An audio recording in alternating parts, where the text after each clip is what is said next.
बिस्मिल्लाहिर्रहमानिर्रहीम इय्याका नअबुदु व इय्याका नस्तईन। व्यूअर्स, मैं हूं जाहिद अजीज़ लंगर गपशप के प्लेटफॉर्म से। उम्मीद करता हूं आप सब लोग खैरियत से होंगे और आपके दिन अच्छे गुजर रहे होंगे।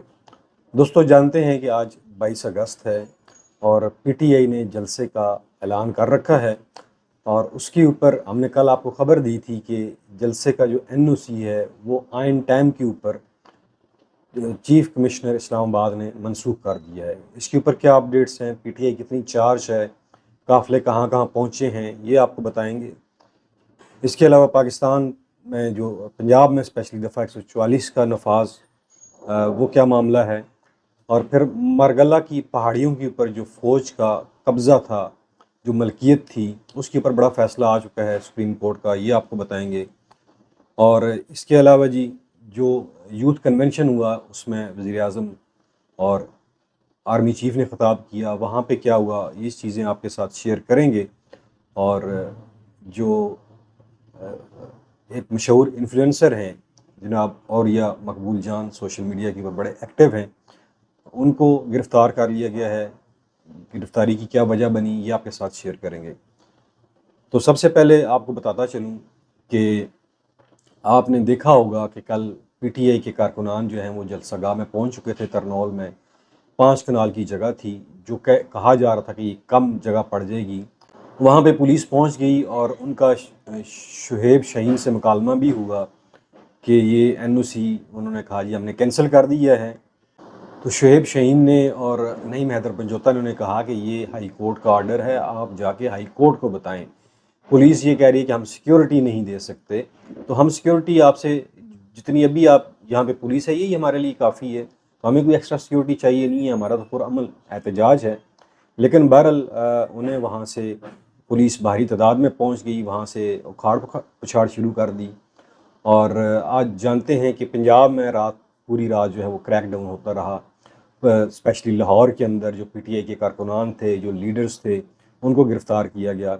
लेकिन मुझे एक चीज़ इन्हें इनकी अकल के ऊपर मातम करना चाहिए कि जब पीटीआई कोई चीज़ प्लान कर रही है 22 अगस्त की, तो आपका क्या ख्याल है कि कारकुनान वो लाहौर में ही बैठे हुए होंगे?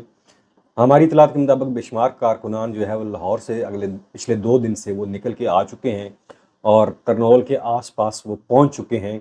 और इसी तरह जो पंजाब और केपीके का बॉर्डर है स्वाबी, वहाँ से अली अमीन गंडापुर जो है वो मेन जो जुलूस होगा उसके साथ मिलेंगे और अली अमीन गंडापुर की क़यादत में लोग यहाँ पे पहुँचेंगे। अब देखें ना कि जमात इस्लामी ने धरना किया, यहाँ पे आए, इस्लामाबाद में बैठे, 100 दफ़ा 144 नाफिज थी, कोई कुछ किसी ने कुछ नहीं कहा, कोई उन्होंने एनओसी नहीं लिया और हुकूमत से मुज़ाकरात किए और चले गए, उनको इजाज़त मिल गई। फिर इसके अलावा पीछे टीएलपी जो तरीके लब्बैक जो है वो आई, वो फैज़ाबाद में बैठे रहे, उन्हें कुछ नहीं कहा गया। फिर 2 दिन पहले जो है वो मजहबी जमातें वो डी चौक पहुँच गई और वहाँ पे सुप्रीम कोर्ट के सामने उन्होंने धरना भी दिया, एहतजाज भी किया, उन्हें कुछ नहीं कहा। और अभी बहाना बनाया जा रहा है जी कि बांग्लादेश की क्रिकेट टीम आई हुई है और सिक्योरिटी के बड़े सख्त खदशात हैं। और फिर आपने देखा कि तरनौल के नवाई इलाके में किसी मस्जिद में एक बैग वहाँ पे पड़ा हुआ था, पुलिस ने कहा जी इसमें जो है ना वो बम है। वो ये इस तरह की बातें इसलिए कर रहे हैं कि अवाम में खौफ व हरास फैले और लोग इस जलसे में ना आएँ। लेकिन मेरे ख्याल में कि ये एक यादगार जलसा होगा और अगर ये जलसा पीटीआई ना कर पाई तो फिर लोगों का कहना है कि पीटीआई जो है वो चूड़ियाँ पहन के घर में बैठ जाए। तो पीटीआई की ये एक ज़िद बन चुका है जलसा। और फिर जितने भी कानूनी तकाजे थे पीटीआई के जलसा करने के, वो उन्होंने सारे पूरे किए हैं। जितना वो सब्र कर सकते थे उन्होंने किया और तमाम अदालती रास्ते उन्होंने इख्तियार किए। फिर हाई कोर्ट के कहने के ऊपर जो है वो एक कंसेंसस डेवलप हुआ और 22 अगस्त की डेट दी गई, और वो भी तरनौल में, जो इस्लामाबाद से काफ़ी दूर जगह बनती है। अब मुझे गवर्नमेंट के खौफ की वजह नज़र नहीं आ रही। मेरे ख्याल में हुकूमत को चाहिए कि वो पीटीआई को जलसा करने दे, जिस तरह जमात इस्लामी को इजाज़त दी, बाकी जमातों की दी, उन्होंने क्या कर लिया। कोई भी चीज़ है दोस्तों, जब उसके रास्ते में आप हर्डल्स डालते हैं, रुकावटें डालते हैं, तो वो फिर एक बम शेल की तरह फट जाती है। आप खुद जो है वो इस तरह के चीज़ें यूज़ कर रहे हैं कि इस पीटीआई के इस जलसे को आप खुद प्रमोट कर रहे हैं, आपके एंकर्स प्रमोट कर रहे हैं, आपके वज़रा प्रमोट कर रहे हैं। जब एक चीज़ को आप लाइट लेना शुरू कर देते हैं तो वो चीज़ की अहमियत खुद ब खुद ख़त्म हो जाती है। लेकिन जब आप खुद ही उससे इतने खौफज़दा हो जाएं तो फिर अवाम में उसकी मकबूलियत बनती है। फिर अवाम कहती है यार ये इस चीज़ को क्यों रोक रहे हैं। एक मुसलमान असूल है, जिस चीज़ को भी आप दबाएंगे वो दबेगी नहीं, वो इतनी ही पावर से बाउंस बैक होगी। फिर ये भी इतलात हैं जी, कंटेनर्स जो हैं वो तरनौल के इलाके में लगा दिए गए हैं, इस्लामाबाद में लगा दिए गए हैं, इस्लामाबाद की क़यादत ने भी वहाँ पे जाना है, और फिर खंदकें खोदी जा रही हैं। जंग का समय है, लगता है हमारी इंडिया के साथ जंग हो रही है। ये जलसा तो इन्होंने ऐसे बना लिया कि जैसे इंडिया ने पाकिस्तान के ऊपर चढ़ाई कर दी है। तो तमाम जितने भी इदारे हैं उन्हें होश के नाखन लेने चाहिए, और किसी भी इज्तिमा को आप नहीं रोक सकते। ये अवाम का बुनियादी हक है, और इसमें अवाम है, अवाम निकल के आ रही है। आप ऐसा करेंगे तो फिर आप पाकिस्तान में माशी और सियासी इस्तेकाम लेकर आएंगे। इससे इससे सियासी इस्तेकाम नहीं आते। अगर आप किसी पर्टिकुलर पार्टी को जलसे से रोकते हैं तो उससे आपकी सियासत में इस्तेकाम नहीं आएगा, सियासत में और बोचाल पैदा हो जाएगा। फिर जी आपको हमने बताया कि यूथ कन्वेंशन से ख़िताब किया जनाब मोहतरम शहबाज शरीफ साहब ने, और उस ख़िताब में वो ख़ुद ही सच बोल गए कि मुझे इनसे पस लार नहीं लगाया। फिर जब उन्हें थोड़ा सा महसूस हुआ कि मैं कुछ गलत कह गया हूँ, तो फिर उन्होंने कहा जी मैं और सिपस लार यक कालब, दो जान और यक कालब हैं।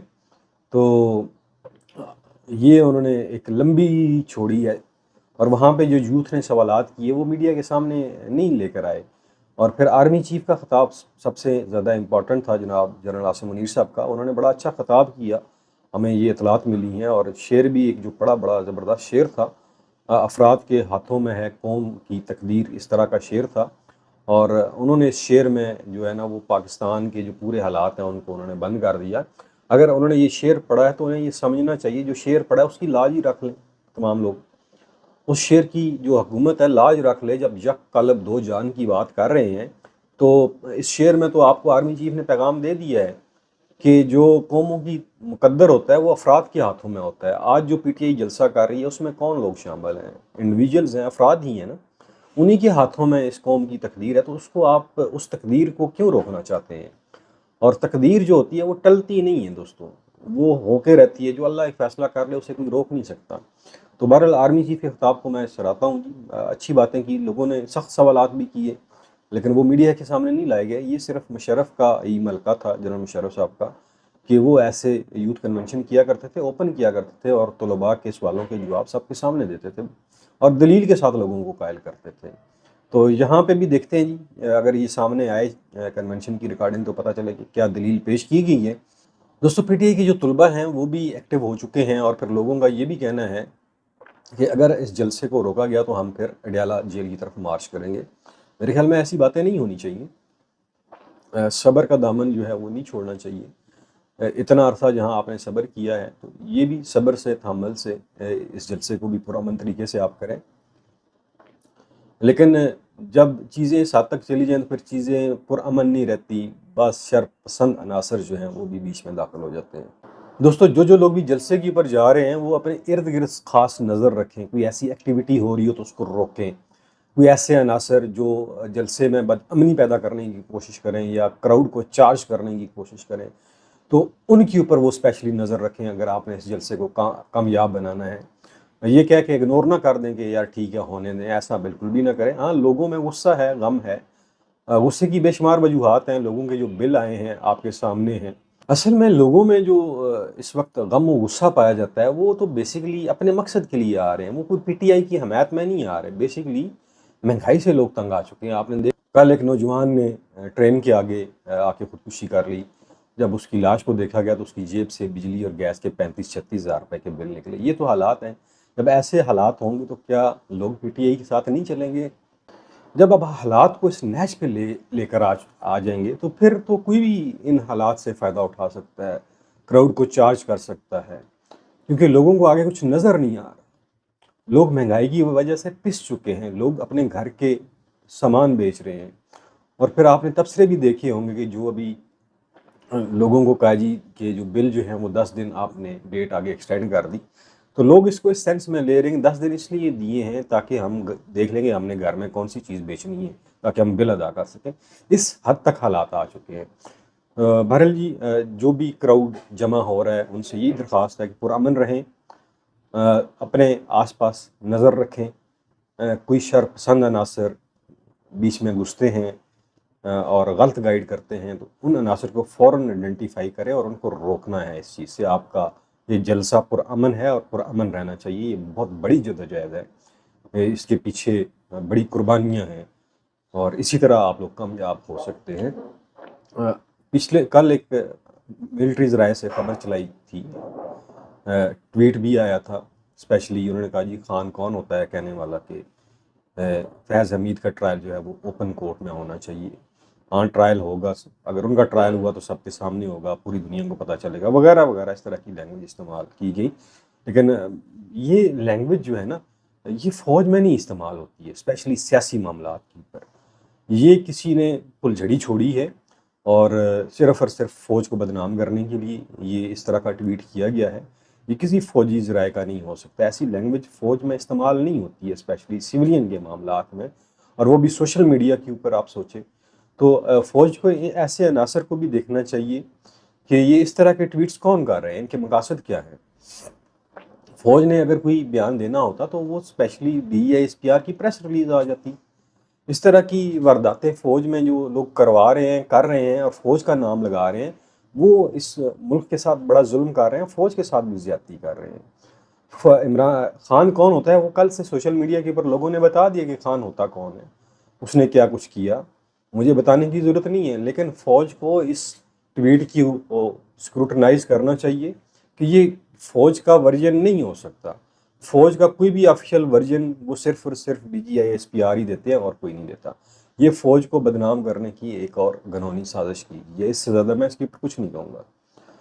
दूसरा जी, आप जानते हैं कि चीफ जस्टिस काजी फ़ायज़ ईसा साहब जो हैं, आज उनकी अदालत में जो मरज़इयों वाला मुकदमा है, मुबारक सानी वाला, उसके ऊपर नज़रसानी की जो पिटीशन है, रिव्यू पिटीशन लगी हुई है। आज उसमें जस्टिस अमीनुद्दीन, जस्टिस नईम अख्तर अफ़गान और जनाब मोहतरम काजी साहब ने हियरिंग करनी है। देखते हैं वो क्या फ़ैसला करते हैं। नोटिस जारी हो चुके हैं तमाम उलमा इकराम, 11:30 बजे ये हियरिंग होगी, देखते हैं उसमें क्या होता है।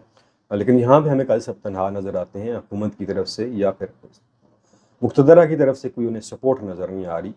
और इसीलिए काजी साहब ने फिर मरगला की पहाड़ियों वाला जो मामला है, बुनाल वाला, उसका तफसीली फ़ैसला भी जारी कर दिया और उस फैसले में ये कहा है कि ये जो लीज्ड लैंड जो आर्मी के डायरेक्टरेट ने ली थी, तो ये लीज के ऊपर है, ये कोई मलकियत नहीं है, ये कोई ऑनरशिप नहीं है।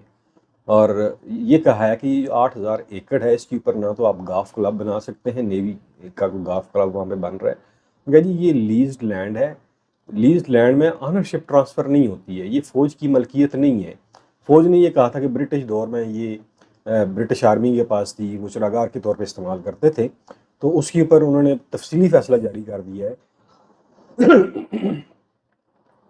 और मरगला की पहाड़ियों के ऊपर उन्होंने कहा जी फ़ौज की कोई मलकियत नहीं है। हाँ, फ़ौज को लीज़ की गई है तो वो उसे एज ए लीज़ पर्पज़ के लिए इस्तेमाल तो कर सकते हैं, लेकिन वहाँ पे कोई कंस्ट्रक्शन नहीं कर सकते। बेसिकली ये एक नेशनल पार्क है और नेशनल पार्क की जो लैंड है वो किसी को ट्रांसफ़र नहीं हो सकती है।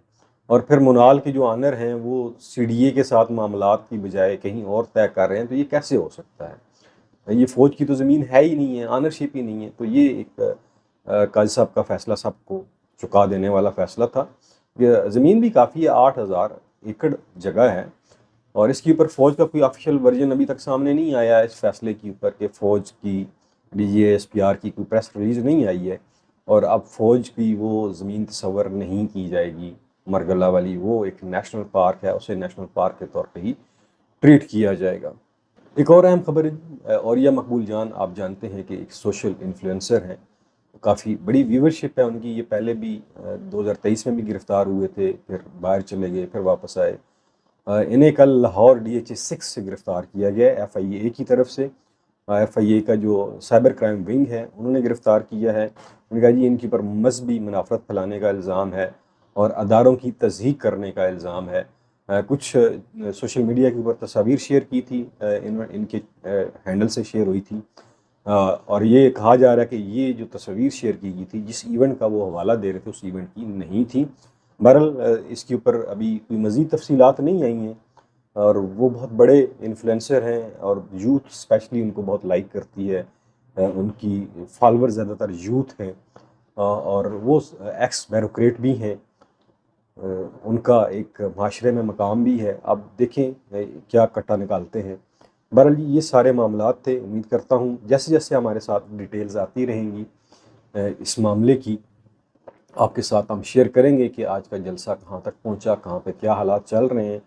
बहरहाल आज पीटीआई दोबारा हाई कोर्ट, कल तो वो गए थे हाई कोर्ट, बंद थी, लेकिन आज वो हाई कोर्ट भी जाएंगे, इस मामले को टेकअप करेंगे कि हमें बाकायदा एक कंसेंसस के बाद पिछले 6 महीने से हम लगे हुए हैं और आज हमें इजाज़त जब मिली है, पहले 2 दफ़ा हमारा एनओसी कैंसिल किया गया, तो आज फिर ये कैंसिल कर दिया। देखते हैं अब क्या मामला होता है। लेकिन एक सोशल मीडिया के ऊपर जियो न्यूज़ से खबर भी चलाई गई थी कि इमरान खान की तरफ से कि ये जलसा जो है ना हमने कैंसिल कर दिया है, जिसको सोशल मीडिया के जो है पीटीआई के टाइगर्स जो हैं सोशल मीडिया के, उन्होंने कहा जी ये जाली नोटिफिकेशन है, कोई ऐसा नोटिफिकेशन इमरान खान की तरफ से नहीं आया, ना पीटीआई की तरफ से आया, जलसा कैंसिल नहीं हुआ, जलसा ज़रूर होगा और होके रहेगा।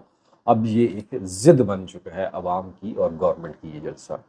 मेरे ख्याल में एक दफ़ा ये जलसा अगर गवर्नमेंट होने दे तो जो एक जज्बात का वो समुंदर ढका हुआ है ना, वो उसको बह जाने दे, ये मामलात खुद ब खुद सेटल हो जाएंगे। आखिर में अपना और अपने प्यारों का ख्याल रखिएगा। मुझे दीजिए इजाज़त। पाकिस्तान पाइंदाबाद।